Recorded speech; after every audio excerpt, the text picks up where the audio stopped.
Mimi Mwigulu Lameck Nchemba naapa kwamba nitakuwa mwaminifu kwa Jamhuri ya Muungano wa Tanzania na kuitumikia kwa moyo wangu wote, na kwamba nitaihifadhi, nitailinda na kuitetea Katiba ya Jamhuri ya Muungano wa Tanzania kwa mujibu wa sheria iliyowekwa. Ewe Mwenyezi Mungu nisaidie.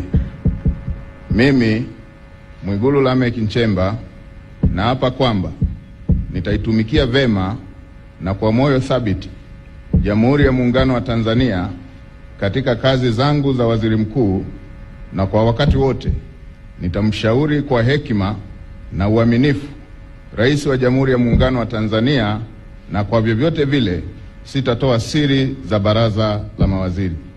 Ewe Mwenyezi Mungu nisaidie.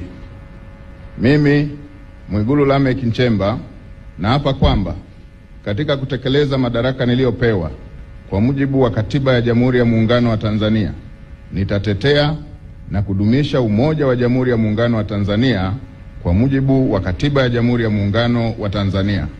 Ewe Mwenyezi Mungu nisaidie.